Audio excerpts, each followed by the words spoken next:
বিএনপির ভারপ্রাপ্ত চেয়ারম্যান তারেক রহমানের একটি মন্তব্য ধরে আজকেও নিশ্চয়ই আপনি সেটি খেয়াল করেছেন, সবগুলো গণমাধ্যমে সেটি লিড করেছে।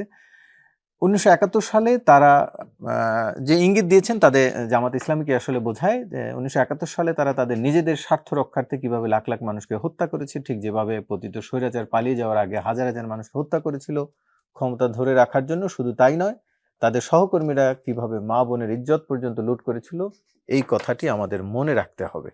একটু আপনার মন্তব্য জানতে চাইছি। সাধারণত এই টেনে ওনাকে কথা বলতে দেখা যায়নি 5 আগস্টের পরে। অনেক ধন্যবাদ আপনাকে। আমার দুইজন সহ আলোচক ডক্টর জাহিদ এবং মুশফিকুল চালেহীন সহ দেশবাসী, আপনাদের সকলের প্রতি সালাম। আসসালামু আলাইকুম রহমতুল্লাহি ওয়া বারাকাতুহু। তো আসলে আমি বড় রাজনীতিবিদের কমেন্টের ব্যাপারে বা বক্তব্যের ব্যাপারে কমেন্ট করার জন্য বড় রাজনীতিবিদের খুব দরকার হয় আর কি। তো এখানে শুধু আমি এতটুকু বলবো, তারেক রহমানকে বলার দরকার ছিল দেশের বর্তমান পরিস্থিতিতে জনগণের যে ডিমান্ড, ওনাকে চলে আসা, মায়ের পাশে থাকা, প্রয়োজনীয় ব্যবস্থা নেওয়া, কেন নিতে পারছেন না, এই বিষয়গুলো কিন্তু পিপলের একটা ডিমান্ড। এবং খালেদা জিয়া আমি বলছি যতটুকুই বলছেন, তাহলে আরও বলতে হবে, বারবার বলতে হবে, যেহেতু জনগণের ডিমান্ডটা বারবার। কারণ বেগম খালেদা জিয়া এত সকলের যে নেত্রী, আমরা তো অনেক জায়গায় আমরা নিজেরাও ওনার জন্য দোয়া করেছি। গোটা পিপল সিম্প্যাথাইজ এবং জামাত ইসলামীও তার জন্য শুভকামনা করে তাহলে উনি এই কথাটা কেন বলতে গেলেন এই সময়, সেটা এই জন্য আমি বলছি। দেখেন, অর্থাৎ আপনারা গিয়ে বলছেন যে আগে বিএনপি দেখেছেন, আওয়ামী লীগ দেখেছেন, এখন অন্য কাউকে, অর্থাৎ এইভাবে যে আপনারা ভোট চাইছেন সেটার উত্তর অনেক আগ থেকে জামাত ইসলামী এভাবেই কিন্তু কম বেশ বিভিন্ন জায়গায় এটাই বক্তব্য। কারণ বলতে তো হবে যে আপনি কাদেরকে দেখছেন, আমরা কারা আসছি। এখন এই কথা তারেক রহমান সাহেব কেন বলতে গেলেন?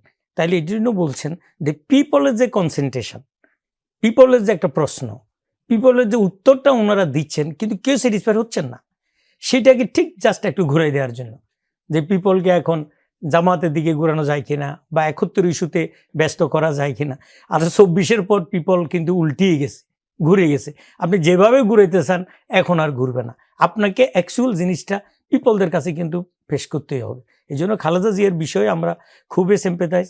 আমরা তার জন্য আল্লাহ রাব্বুল আলামিনের কাছে দোয়া করি এবং তার পরিবার সহ সদস্য যারা যে যেখানে থাকুক না কেন, আমি মনে করি যে যার যা আছে সব ফেলে দিয়ে ম্যাডামের কাছে চলে আসা দরকার।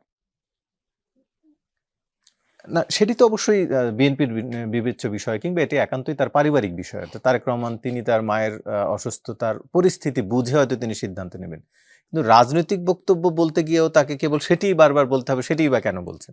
আমি তো সেজন্যই বলছি যে এইরকম বক্তব্য এই সময় কিন্তু পিপল প্রত্যাশা করেন। এটার ব্যাপারে আমি কোনো কমেন্ট করতে রাজি না। আমি বলছি যে পিপলের যে কনসেন্ট্রেশন, এটা জাস্ট ডাইভার্ট করার জন্য এরকম একটা বক্তব্য হতে পারে। এই বক্তব্য দেওয়ার সময় এখন না, এখন হলো ঐক্যের সময়। এখন আমরা একটা সুষ্ঠু নির্বাচনের পথে হাঁটতে চাই এবং তফসিল কাছাকাছি চলে আসতেছে। তো এখন এই সমস্ত বিষয় আমাদের দলীয় প্রস্তুতি কি, দলের প্রতি নেক্সট অ্যাকশন, নমিনেশন কীরকম হবে, নমিনেশন পাক আর না পাক, সবাই পিসফুল থাকতে হবে। আমার মনে হয় এই লাইনে নেতৃবৃন্দের বক্তব্য হলে জাতির জন্য বেশি কল্যাণকর হবে। 71 ইস্যু, আদার্স ইস্যু এখানে আনার অর্থটাই হলো একটু অন্যদিকে ডাইভার্ট করা। কিন্তু যদি আপনি সাধারণ ভোটারদেরকে গিয়ে বলেন যে এর আগে বিএনপি ক্ষমতায় ছিল, বিএনপির অপশাসনের উদাহরণ দিয়ে মানুষের ভোট চান, তখন বিএনপি কি আপনার পেছনের ইতিহাসকে টেনে আনবে না? সেটি অপ্রাসঙ্গিক। এখন দেখুন, জামাত ইসলামীর আমিরের বক্তব্যগুলো এটাই হলো যে আমি মনে করি আমরা যদি ভেরিফাইড ফেসের মতো বলি, এর ভেরিফাইড স্পিচ। এই জায়গাগুলোতে এরকম কোনো প্রশ্ন তোলার কোনো সুযোগ নেই।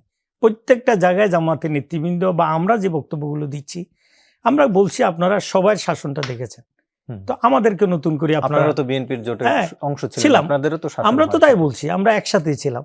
এখন দুই ভাই যদি আমরা একসাথে থাকি, এখন কি দুই ভাই বিভিন্ন পারিবারিক সম্পত্তি উত্তরাধিকার সূত্রে কি পৃথক হওয়ার কি কোনো সুযোগ থাকে না? হ্যাঁ, যোগ্যতার ভিত্তিতে। কারণ একই 51বর্তী পরিবার একসময় আমাদের, কিন্তু দুঃশাসনের দায় কি কেবল না, দুঃশাসনের প্রশ্ন তো নয়। কারণ না, এই ক্ষেত্রে আমরা বলছি আমাদের জামাত ইসলামীর আমির জনাব মতিউর রহমান নিজামী মিনিস্টার থাকা অবস্থায় ঠিক শেষের দিকে এসে প্রেস ক্লাবে একটা আমাদের আইনজীবীদের সমাবেশ ডেকেছিলেন। তিনি পরিষ্কার বলেছিলেন আমরা জোটের অংশ, আমরা মন্ত্রিত্ব নিয়েছি, কারও কিন্তু পার্সোনাল করাপশন যেগুলো হয়ে যাচ্ছে তার কিন্তু রেসপন্সিবিলিটি আমরা নিতে পারবো না। আমরা আমাদের রেসপন্সিবিলিটি থাকবো।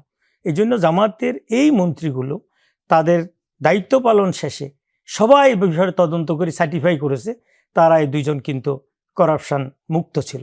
তাহলে জোটে একসাথে থাকার পরেও জামাত ইসলামীর মন্ত্রীরা সেটা প্রমাণ করতে সক্ষম হয়েছে। শুধু তাই না, ম্যাডাম খালেদা জিয়ার জন্য কেন আমরা বারবার দোয়া করি, তিনি তখনও কিন্তু অনেক দৃষ্টি আকর্ষণ করেছেন তাদের মন্ত্রীদেরকে। আমাদের কাছে এই তথ্য আছে, তখন মিডিয়ায় এসেছে যে আপনারা কি এই দুজনের মতো হতে পারেন না। এরকম বহু ক্যাবিনেট মিটিংয়ে কিন্তু ম্যাডাম সে দৃষ্টি আকর্ষণগুলোও করেছিলেন। তো সুতরাং জামাত ইসলামী এখন যে বক্তব্যগুলো দিচ্ছে এটা তুলনামূলক আলোচনার জন্য বলছেন, কিন্তু স্পেসিফিকেশন কোথাও এইভাবে করছেন আমার মনে হয়, আমার কাছে এরকম তথ্য নাই।